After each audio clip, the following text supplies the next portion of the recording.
What's up, everybody? Welcome back to Call the Damn Leads, the show by sales professionals for sales professionals. I'm your host, Drewbie Wilson. I've got more than 2 decades in the sales industry, and at this point, I know one thing. We have the wildest, craziest stories in existence, and also the greatest industry ever because it gives us the chance to write our own check and build a life of design. And what I'm doing here with this show is bringing you crazy stories, amazing tactics that you can go and implement in your business and life today, and a good place to come on and be a part of the sales community. Let's be honest, there's so much crazy shit that happens in sales that at the end of the day, if you don't have someone that you can talk to about it that understands, you end up going crazy. And that's why I created this show in the Call the Damn Leads community. I want a place for you to come and share your crazy sales stories and connect with other like-minded and success-driven sales professionals. Today's guest, someone I'm very, very excited to have on. He's someone I know is an absolute badass when it comes to sales. You can tell by the really tight-knit beard and the high and tight cut. He's just ripped and ready to go. I've got my friend, the regional manager of the USCCA, Mr. Mike Bauer. What's up, brother? What's happening, player? It's really, really cool to be here. I'm very thankful to be here. Hey, well, I appreciate you taking time out of your busy schedule to be here with us. I mean, running an entire region of sales professionals and teams, it's not an easy job, and you're someone that does it and makes it look easy while looking extremely good as well. So, you know the point of the show, man. I want to talk crazy sales stories, but before I get into it, how did you get into sales? Like, what was it that got you into sales to begin with? Yeah, so back when I was 16 years old, I was really into snowboarding, and the only way to snowboard for free was to become basically a snowboard instructor. And so I started at my local hill, got pretty good at it, found that I had a passion for teaching people how to snowboard, and on top of it, learn this thing that you do learn in sales over amount of time if you're any good, which is when you teach someone else how to do something, you become a master yourself. And so got pretty good at snowboarding coaching, went on to be a professional snowboard coach actually for a while, had some successful students there, and then when that was done and over with, eventually I was getting married and realized it's not going to pay the bills, so I got a job at a local snowboard shop. So I was a sporting goods manager for 6 years, and about 6 years before that is where I got into what I'm doing now. Man, and what's cool about sales is that it gives you so many opportunities and opens so many doors. And I know we're going to talk about some of the doors that's open for you here later on, but I want to know, Mike, what is your craziest Call the Damn Leads sales story, man? We got to hear it. Yeah, so I've got 2 of them. One of them was for a partnership, and one of them was for an actual sale. I'll do it in progression here. So back in September of 2020, I've got someone who I consider a friend of mine. His name is Maj Toure. He runs a organization called Black Guns Matter, and he's really trying to help the community be safer with firearms training. And so he's in Philadelphia, where firearms have a very bad stigma where he grew up, and he wants to make sure that, you know, if you're going to have a firearm, you need to have it safely. You need to have safe storage. It should not be around children without properly educating yourself and them and all this good stuff. And so he does these amazing organization stuff that travels all over the country. So he runs this event every single year called the Solutionary Summit. He tells people, I don't need you to be someone who brings up problems. I need you to come up with solutions. You should be a solutionary. And so he brings people from all political sides, all different types of backgrounds, and puts them up on stage all next to each other and says, here's a problem, let's come up with some solutions. Very, very cool concept for a one-day event. So we're in Atlanta in 2020. And they have myself there to speak on behalf of the U.S. Concealed Carry Association, USCCA, and about the memberships that we offer. An organization does education, training, and self-defense liability insurance, and we package it in a membership. So he has me go and present, and the idea is that we sponsored the event. We've got a table. You can come on over afterwards. So I do my presentation, talk about safety, all this stuff. I've got this guy that comes up to me, and he's in to kind of paint the picture. I'm about 6 foot, a little shorter. This guy's almost, to my chin. He's a little shorter guy. He's got what looks to be like a fishing vest on, is probably the best way to describe it. Kind of the old dad look. And because it's 2020 in Atlanta, he's actually got a mask on. So and then a hat as well. So can't really see anything. Don't think much of it. But he comes up and he goes, "So you guys you've got over 1,200 attorneys your organization works for. Is that accurate?" I said, "Yes, sir, that is accurate." He goes, what do you got? Who do you got in Memphis? And I'm like, well, I'll pull it up on my phone here. So I pull it up on my phone and I show him some of the attorneys we work with in Tennessee. And man takes my phone and he walks away, Drewbie. Which at this point I'm like, there's 50, 70 people here. I don't know. We'll figure this out. We have people waiting to sign up. So I'm like, all right, we'll see what works. Man walks off. And all of a sudden I forget about the fact that he's got my phone. He comes back 5-10 minutes later. He goes, this guy right here, he's worth a damn. Give me one of those, I'll sign up. So Mr. Brown signs up with us. We sign him up for a membership. We don't think anything of it. We keep doing a few more of these things. All of a sudden, lunch break is over. We go back in the auditorium, and my man Maj introduces the next person. He's talking about how this guy is a prolific guy from on TV. Everyone's heard of him, this, that, and the third, and all this stuff. He goes, my good friend, Judge Joe Brown. And Judge Joe Brown, Mr. Brown, the guy who we had just signed up, goes up on stage with one of the little ammo can training kits with our logo on it in front of all these people, plus the live stream, drops down the ammo can and starts spitting fire with the best free advertising we could have ever gotten from the event. That's hilarious. That is, I mean, you know, what's crazy about that is to know that, A, you could be in front of someone that's extremely famous like that and have zero idea because, you know, when you're wearing a mask and, like, just whatever, cool, right? But the wherewithal for you to just be like, this guy just walked off with my $1,000 iPhone in the middle of this event, and I don't know what the fuck's going on here. And you know what, though? I got sales to make, so, like, screw that iPhone. I'm gonna hit find my iPhone later. I'm gonna call it, you know. That is such a great story, and I can only imagine your face in the moment. I wish I had like a third-party camera view. Like, what? That's freaking. I mean, yeah. What are you gonna do? It's America, baby. It was wild, and you're absolutely right. I can only imagine my face because I do recall as soon as he announced him on. Then all of a sudden, this guy who's kind of like he's behind the spot that I could see from where I was sitting, and he walks up, and I'm like. That's that Joseph Brown? Like, dude, it was, I can only imagine that I probably looked completely dumbfounded and just like, mouth gaping. I was taking pictures because I would have taken pictures no matter who was getting on stage. It was wild. It was a really, really fun time. And, afterwards I went up and just said, thank you again for your membership. If you ever need anything, here's my card. And quickly shut up so I didn't say anything stupid from there. It was pretty fun. That's a great lesson in sales, though. Hold on, because, like, this show is all about crazy stories, but I want to bring some tactics too, and the ability to shut up after you've closed the sale is so key, because I think I heard Ed Milet maybe talk about it at one point, right? Selling past the close. It's like, you got the close. If you just shut up, they'll do the thing, whatever you get the sign up, take the paperwork, whatever. Mm-hmm. And that brings me to one of my questions. I always like to ask this, Mike. What, when it comes to sales, there's a lot of different tactics and strategies out there. For you personally, what would you say is your secret weapon when it comes to sales? Man, it's something called the pitch notebook. I can pay you $20 to talk about this because I literally have my notebook right next to me. So this is the greatest tool. My team always talks about. I used a phrase once during a training event. I said, "Listen, all my best shit is stolen. I learned stuff from everyone else." And they're like, "That's a T-shirt. That's your that's your phrase." But the one thing that I would say is just a collaboration of things that I've learned is what's called the pitch notebook.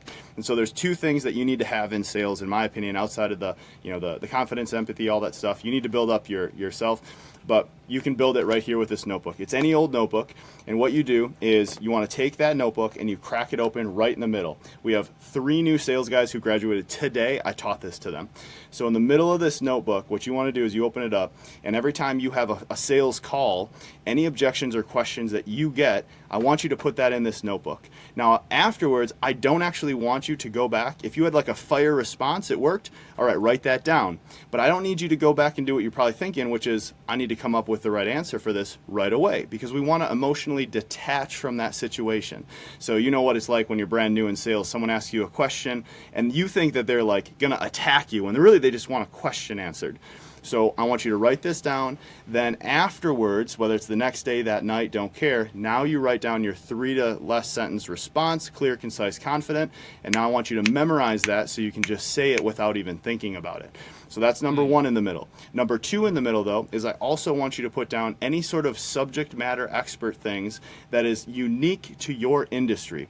So For example, unique to your industry or unique to the business partners that you work with. So for our guys, for an example, there was one guy who I used to work with when I was in the field. His name was Brad, and every time he was in front of his students, he's a firearms instructor, he would talk about this stupid Microtech out the front knife. Have you ever seen those knives where you push the button, it goes click, and then you push it down, it goes click, it goes back in? Yeah, I have one floating so around he here had somewhere. one I of was going those. to do the clickety-clickety.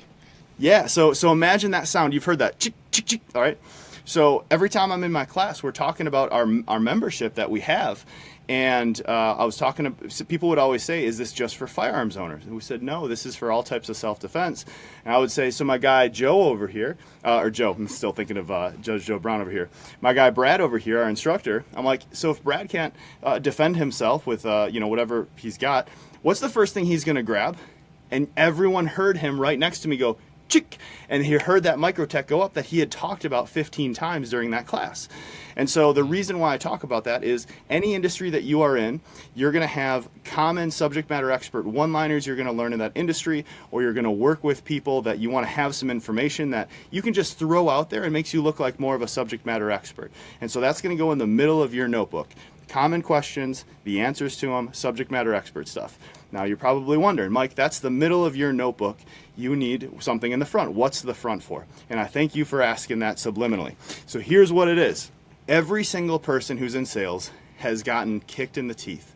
I want you to think, if you're in sales right now, when's the last time that you had a really rough phone call? Was it 10 years ago? Was it 10 weeks ago? Hell, it might have been 10 minutes ago. And so what I want you to have in the front of your notebook is every single time you win, I want you to write it down. And so for those three guys I was talking to today, I'm like, your first one might be walked into my first prospect. Next one might be signed my first prospect. Next one might be signed my first membership. I want you to write down all of these, even if they seem silly right now, because what's going to happen, and this is where this all ties together, you are eventually going to have a day that is very tough. And you're going to need to pull out of that because it's the beginning of the day and you have way more to get through. So you're going to pull out your pitch notebook and you're going to try to go to the middle of it where you can start rehearsing some of your stuff, because we never practice on money and we always practice beforehand.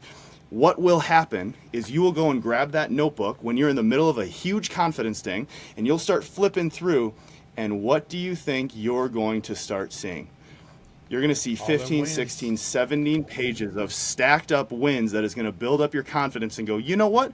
I am a winner. I do deserve to win. I do put in the work. This was a one-time thing. This isn't like me. I'm going to get back in the game. I'm going to regroup. I'll be back in the fight. And that's the pitch notebook. That is brilliant, Mike. I don't use a pitch notebook. I have a remarkable, and I just write notes for myself in it all day, but I'm at a different point in my sales career, so I love that, like, hey, as a foundational strategy, and again, things can always be great. The basics is what wins wars. I've done training with very high-level special forces guys that were like, listen, we don't train on, like, the crazy shit. We train on the basics, because when you're in the heat of battle, it's your ability to pull the weapon out of the holster and point it at the right person that makes you win. And that pitch notebook is that, right? It's that practice of going back to the basics. What are my subject matters? What are the things that I know are common objections? How am I going to be clear, concise, confident? I'm going to take that triple C's from you. Maybe I'm going to give you some credit for it too, because that's a great one. But you're right. When you come in very clear, very concise, and very confident with your answers, that's what gives people that confidence in your answer. When you sound like you don't know what you're talking about, people believe you don't know what you're talking about. And in an industry like concealed carry firearms, I mean, there's no room for error. You can't make a mistake of, well, right, I said it this way. No, like, you have to say it this way, because that's the difference between someone protecting themselves or someone doing life in prison. And I love that you have this mentality of like, hey, let's dial in and let's be professionals and let's really make sure we have something to fall back on. And that's why I love sales. Everyone has a different style. Everyone has a different methodology and a way of going about it. My favorite quote, and I'm going to say this a lot on the show, is methods are many, principles are few. Methods may vary, but principles never do, right? You may do things 10 different ways, but it's the principle of, hey, have the confidence, be very clear with what you're doing, and say what you mean, and that's what's going to get you the result, Mike. And that's, I got to say, man, I really appreciate you and the value that you brought to this show, and just that section alone because I know if someone goes and they take action on it, I mean, it's easy to add an extra 6 figures in top line revenue to what they're doing just by being a little more organized, having something like that to fall back on. So I want to ask, because, man, I know one thing that really happens a lot in sales are misconceptions, right? They're liars, they're thieves, they're this, they're that, and I can imagine coming from the firearms industry the way you do, there's a lot of additional misconceptions that get added on top of that. How do you handle that, right? How do you, handle misconceptions about sales or your industry when you're in the heat of a conversation? So to clarify, are you talking more so for someone who is a customer who's got a misconception, or for someone who we're giving some sales training to? It could be either way. Let's start with somebody that has, misconceptions about sales training on your team, and then maybe how you would handle it with a customer. Give somebody, some folks that are listening some objection handling. Sure. So if there is someone who's going through this, I think that it just, again, it's the foundational stuff. If you have a sales system that's already in place, it means that you have found success somewhere else and that you've documented that, and you've got documentation from, almost like with a customer, you want testimonials. For my guys, when they come in, I want to actually have stuff that is what the guys in the field who are having success, what they're actually doing. And so, I mean, we've all had this happen, unfortunately. If you've been in sales management at any point of time, you put together this amazing, really great training, and you put it through, and you teach these new guys, and they go out and they're ready to just take on the world, and they talk to your top performer, and your top performer goes, yeah, I don't do any of that. And, man, there is nothing worse than a kick in the gut to your top performer just telling this dude who you just got so pumped about your training, telling him, yeah, I don't do any of that stuff. And so what we have done that has been very successful for our team, and it's a culture play, is we've just made sure we've put together this, we call it our account executive Bible for our sales guys. This Bible it's a 22-page document, which sounds crazy, but back to back, we're talking 10 pages essentially. It gives them the playbook on the sales side. Now, it doesn't go into all the deep CRM and all that stuff. It's just to do your job. Here's what you got to do, step by step, all the way through it, and it comes directly from the people who are in the field. It's such a wonderful thing to know that you have it dialed in, because you're hiring someone that you need to sell them on the success of your team and the ability to jump on, and they're going to find success as well. So you tell them, this is what we do, this is how we create this. Then they go through the new hire training. We show them the exact same thing that we talked about in the interview that sold them on the opportunity. And then they get out in the field and they go, I know how this works. And they call up your boy and they go, hey man, I just got through training. I know how this works. I've been through this before. Please, can you just tell me, how am I going to make my first 6 figures? And when you got your top sales guys then going, listen, man, the number one thing you need to start with is this, and you're on the same page, dude, it's lights out. Come on. That's some real stuff, too, because I've met a lot of sales professionals. I've gone into organizations and been like, well, tell me about your process. And either A, they don't have any process, they just wing it 90% of the time, or it's exactly like you said. It's like, well, here's the process I'd like. And then you start talking to people, and it's like, well, that ain't the process they're using. What the fuck goes on here? Like, I don't know if these guys really are buying, they're drinking the Kool-Aid or not, because they're not doing the thing that clearly would be making them more successful. And sales is filled with ego. That's what happens. We get out there, we make a couple sales, we get a little money in our pocket. Like, I got it. I don't need no training, dog. Man, I'm the best dang closer out here. Man, you ain't talking about no training, man. Practice. Man, I'm talking about practice, man. That's the truth, though. The best people I know, they role play, they practice, they do this shit day in, day out, and that's why when they get into a conversation, they can handle objections. They're clear, concise, confident, because they already know what they're going to say before they're even getting to it, which is why they aren't thinking about what they're going to say next. They're hearing what the client is saying and being able to direct them into the right path. Totally. And there's even one more level deeper that I'd love to give you for anyone who's looking to start a sales team, or if you're that solopreneur that's thinking about, we always talk about it's who, not how. You want to get on the who, but they better get caught up pretty quickly. And so we listen to the Dan Martells of the world and talking through. Derek Harper talks about having the camcorder methods. You got to create something. I want to tell you something. I want to give you some reasoning why this is so important.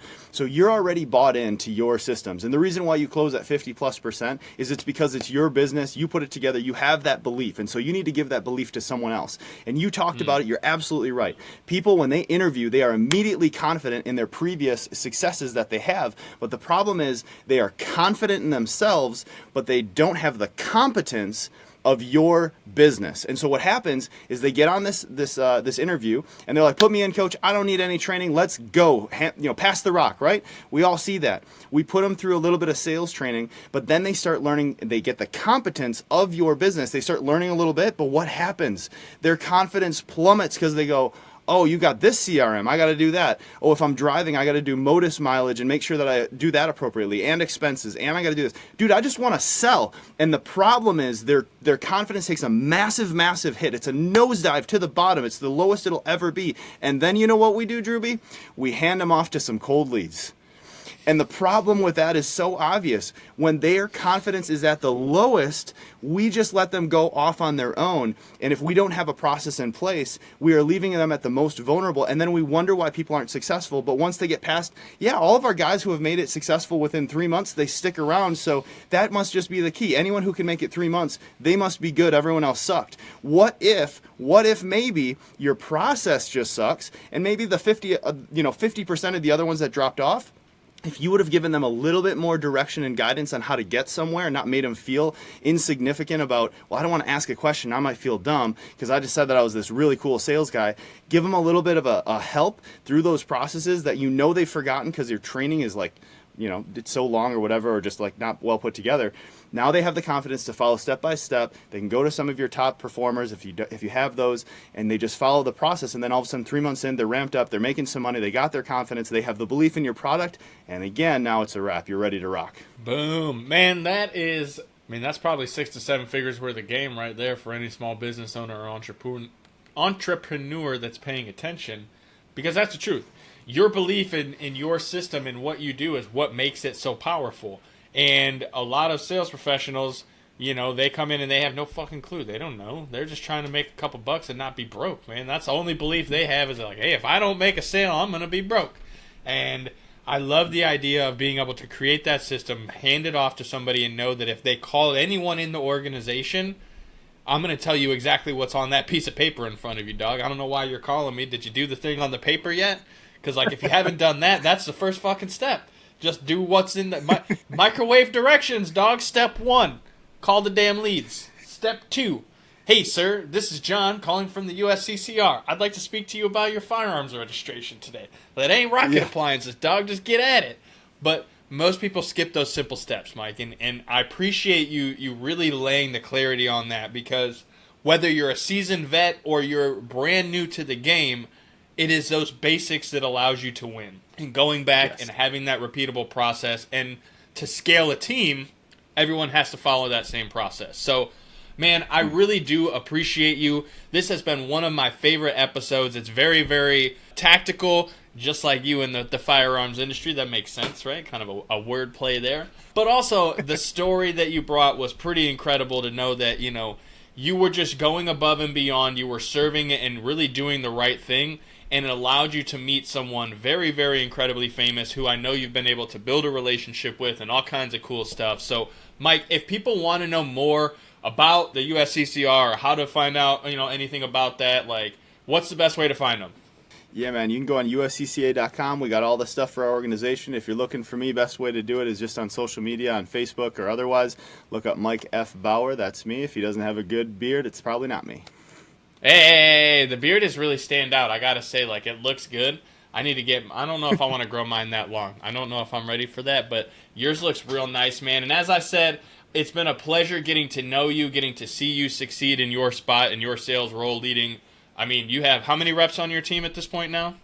Our entirety of our team has over 130. I've got 25 of those directly in our organization in the Midwest. If you guys are listening, this dude's got the game. He just laid it out for you. Make sure you go back, listen a couple times, take notes. If you are here and you have an amazing sales story that you want to share, I want to bring you on the show. Go to callthedamnleads.com/podcast. Put your information in. Tell me a little bit about your story. Let's bring you on the show. Let's share it. Let's get it out there, because sales is crazy. It's a lot of fun. It's the best industry to be in, if you ask me, and any of my guests that have been here with us. With that said, if you like the show, subscribe, share it with your friends, tag us on social media at Call the Damn Leads. I'd love to share your story and bring you in because this is the greatest community in the world, as I said. And as always, Call the Damn Leads. We'll see you on the next one.